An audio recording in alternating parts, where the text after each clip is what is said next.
தமிழொலி நேயர்களுக்கு வணக்கம். இன்றைய காலை நேர தலைப்புச் செய்திகள். இந்திய பிரதமர் நரேந்திர மோடி இலங்கைக்கு விஜயம் செய்ய உள்ளதாக தகவல் வெளியாகியுள்ளது. அதன்படி ஏப்ரல் மாதத்தின் முதல் வாரமளவில் நரேந்திர மோடி இலங்கைக்கு விஜயம் செய்ய உள்ளார் என வெளிநாட்டு அலுவல்கள் வெளிநாட்டு வேலைவாய்ப்பு அமைச்சர் விஜித ஹேரத் தெரிவித்துள்ளார்.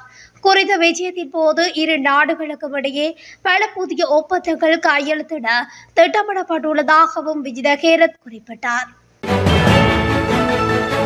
நடப்பு மார்ச் மாதத்தின் முதல் 13 நாட்களுக்குள் மட்டும் சுமார் 1 லட்சம் வரையான சுற்றுலா பயணிகள் இலங்கைக்கு வருகை தந்துள்ளதாக அறிவிக்கப்பட்டுள்ளது.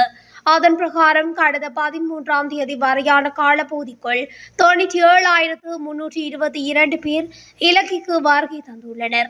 இவர்களில் கூடுதலான சுற்றுலா பயணிகள் இந்தியாவிலிருந்தே இலங்கைக்கு வருகை தந்துள்ளனர். மார்ச் மாதத்துக்குள் மட்டும் 14,848 சுற்றுலா பயணிகள் இலங்கைக்கு வருகை தந்துள்ளனர். அதே நேரம் இந்த ஆண்டின் இதுவரையான காலப்பகுதிக்குள் மொத்தமாக 5,90,300 சுற்றுலா பயணிகள் இலங்கைக்கு வருகை தந்துள்ளனர். இலங்கையின் அரசாங்க மருத்துவமனைகளுக்கு 50,000 புரோஸ்மைடு ஊசி மருந்து இந்தியாவினால் நன்கொடையாக வழங்கப்பட்டுள்ளது. இந்திய உயர்ஸ்தானிகர் சந்தோஷ் ஜா அதனை சுகாதார மற்றும் வெகுஜன ஊடக அமைச்சர் நலிந்த ஜெயதிசவிடம் கையளித்துள்ளார். இந்தியா மற்றும் இலங்கை இடையே காணப்படும் நீண்டகால நட்பை நினைவுபடுத்தும் விதமாக ராஜதந்திர உறவுகளை மேலும் வலுப்படுத்துவது தொடர்பில் இடம்பெற்ற விசேட சந்திப்பின் போதே இந்த ஊசி மருந்துகள் நன்கொடையாக வழங்கப்பட்டுள்ளது. ஐரோப்பிய ஒன்றியத்தின் பிரதிநிதிகள் குழு அடுத்த வாரம் இலங்கைக்கு விஜயம் செய்ய உள்ளது. ஐரோப்பிய ஒன்றியத்தின் பொதுவான முன்னுரிமை திட்டம் பிளஸ் ஜிஎஸ்பி வரிச்சலுகைகளை மதிப்பிடுவதற்காகவே இந்த குழுவின் விஜயம் அமைய உள்ளது. இந்த தகவலை வெளியுறவு அமைச்சர் விஜித ஹேரத் நேற்று நாடாளுமன்றத்தில் வெளியிட்டுள்ளார். இலங்கையின் மனித உரிமைகள் மற்றும் தொழிலாளர் நலன்களை மதிப்பிட்டே ஐரோப்பிய ஒன்றியம் ஜிஎஸ்பி பிளஸ் சலுகை வழங்கி வருகிறது. இதற்கிடையில் சைப்ரஸில் உள்ள இலங்கை தூதரகம் விரைவில் திறக்கப்படும் என்றும் இதற்காக ஏற்கனவே தேவையான நிதி ஒதுக்கப்பட்டுள்ளது என்றும் வெளியுறவு அமைச்சர் குறிப்பிட்டுள்ளார். உள்ளூராட்சி மன்ற தேர்தலை எதிர்வரும் ஏப்ரல் 25ஆம் தேதிக்கு பின்னர் நடாத்த திட்டமிடப்பட்டுள்ளதாக தேர்தல் ஆணையாளர் நாயகம் சமன் ஸ்ரீ ரட்நாயக்க தெரிவித்தார். நேர்காணல் நிகழ்ச்சி ஒன்றில் கலந்து கொண்டு அவர் இதனை குறிப்பிட்டார். 2023ஆம் ஆண்டில் நடத்துவதற்கு திட்டமிடப்பட்டிருந்த உள்ளூராட்சி மன்ற தேர்தலை தற்போது நடத்தப்பட உள்ளது எனவும் அவர் குறிப்பிட்டுள்ளார். அஞ்சல் மற்றும் தொலைத்தொடர்பு அதிகாரிகளின் சங்கம் மற்றும் ஒன்றிணைந்த அஞ்சல் தொழிற்சங்க முன்னணியை பிரதிநிதித்துவம் செய்யும் அனைத்து தொழிற்சங்கங்களும் ஒன்றிணைந்து அடையாள வேலைநிறுத்தத்தை முன்னெடுப்பதற்கு தயாராகி வருகின்றனர். இன்று மாலை 4 மணி முதல் 18ஆம் தேதி நள்ளிரவு 12 மணி வரை 48 மணி நேர பணிப்புறக்கணிப்பில் ஈடுபடுவதற்கு தயாராகி வருகின்றது. தொழிற்சங்க பிரதிநிதிகள் ஒன்றியம் கொழும்பில் நேற்று நடைபெற்ற ஊடகவியலாளர் சந்திப்பில் கலந்து கொண்டு கருத்து தெரிவித்தது. இலங்கையில் 70 வயதை கடந்த குறைந்த வருமானம் பெறும் முதியோருக்கு வழங்கப்படும் 3000 ரூபாய் கொடுப்பனவு மார்ச் மாதத்தில் வழங்கப்பட உள்ளது. அதன்படி அஸ்வஸ்ம குடும்பங்களில் உள்ள 70 வயதுக்கு அதிகமான முதியோர்களுக்காக 2024ஆம் ஆண்டின் நவம்பர் மாதத்தில் இருந்து நலன்புரி பயனாளிகள் சபையினால் நேரடியாக ஸ்லீவ் முறை ஊடாக அஸ்வஸ்ம கணக்குகளுக்கு சம்பந்தப்பட்ட பைபிளிடப்பட்டதாகவும் கிராமிய அபிவிருத்தி சமூக பாதுகாப்பு மற்றும் சமூக வலுவூட்டுகை அமைச்சு அறிவித்துள்ளது. நாட்டின் பல பகுதிகளில் இன்று பிற்பகல் மழை அல்லது இடியுடன் கூடிய மழை பெய்யக்கூடும் என்று வளிமண்டலவிய திணைக்களம் தெரிவித்துள்ளது.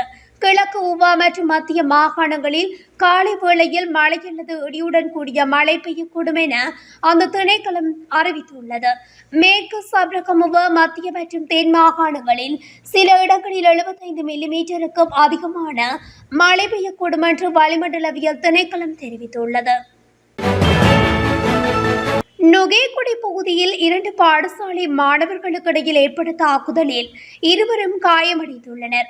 நுகேகுடியில் உள்ள ஒரு பிரபலமான கல்வி நிலையத்துக்கு எதிரே அமைந்துள்ள ஒரு பல்பொருள் அங்காடியின் வாகன நிறுத்துமிடத்தில் இந்த தாக்குதல் சம்பவம் இடம்பெற்றுள்ளதாக தெரிவிக்கப்படுகின்றது. குறித்த தாக்குதலில் காயமடைந்த 2 மாணவர்களும் ஸ்ரீ ஜெயவர்தனபுர வைத்தியசாலையில் அனுமதிக்கப்பட்டுள்ளனர். கதிர்காமத்தில் இருந்து நீர்கொழும்பு நோக்கி பயணித்த இலங்கை போக்குவரத்துக்கு சொந்தமான பஸ் ஒன்று வீதியில் பயணித்த மூதாட்டி ஒருவர் மீது மோதியதில் மூதாட்டி உயிரிழந்துள்ளார். நீர்கொழும்பு பெரியமுல்லை பிரதேசத்தில் நேற்று மாலை இந்த விபத்து இடம்பெற்றுள்ளது. விபத்தில் படுகாயமடைந்த மூதாட்டி நீர்கொழும்பு வைத்தியசாலையில் அனுமதிக்கப்பட்ட பின்னர் உயிரிழந்ததாக போலீசார் தெரிவித்தனர்.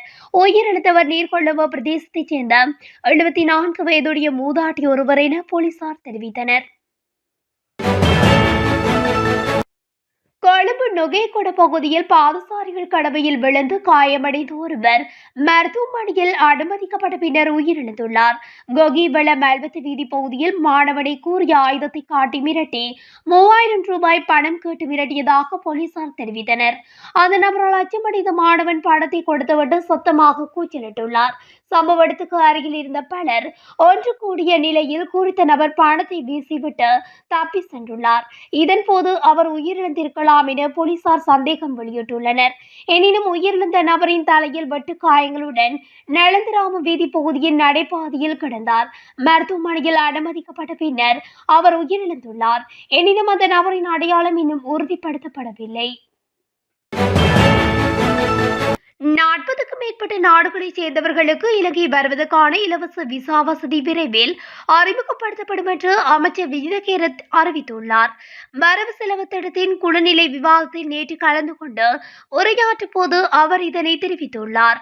அங்கு தொடர்ந்து உரையாற்றிய அவர், தற்போதைக்கு 39 நாடுகளைச் சேர்ந்தவர்களுக்கு இலங்கை வருவதற்கான இலவச விசா வசதி வழங்கப்படுகின்றது.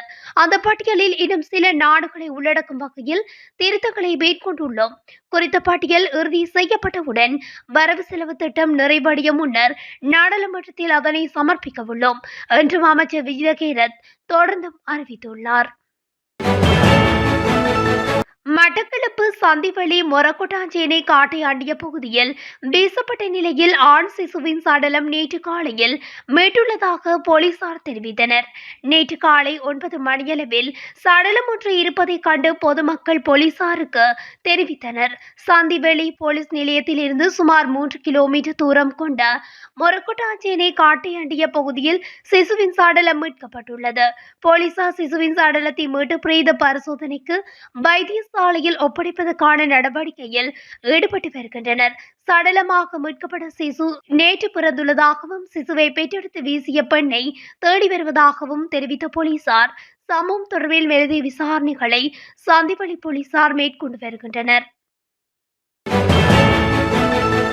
யாழ்ப்பாணம் உடுவில் பகுதியில் மாவா கலந்த கஞ்சாவுடன் சந்தேக நபர்கள் 3 நேற்று கைது செய்யப்பட்டுள்ளனர். உடுவில் நாகம்மாள் கோவில் வீதி பகுதியில் நேற்று காலை போலீசார் மற்றும் விசேட அதிரடிப்படையினர் முன்னெடுத்த சுற்றிவளைப்பு நடவடிக்கையின் போது இவ்வாறு கஞ்சா கலந்த மாவாவுடன் 3 கைது செய்யப்பட்டுள்ளனர். ஒருவர் 200 கிராமுடனும் மற்றவர் 200 கிராமுடனும் மற்றவர் 100 கிராம் கஞ்சா கலந்த மாவாவுடனும் கைது செய்யப்பட்டனர். இத்துடன் தமிழொலியின் இன்றைய காலை நேர தலைப்பு செய்திகள் நிறைவடைகின்றன. தொடர்ச்சியாக செய்திகளை அறிந்து கொள்ள தமிழொலி ஊடகத்துடன் இணைந்திருங்கள். நன்றி.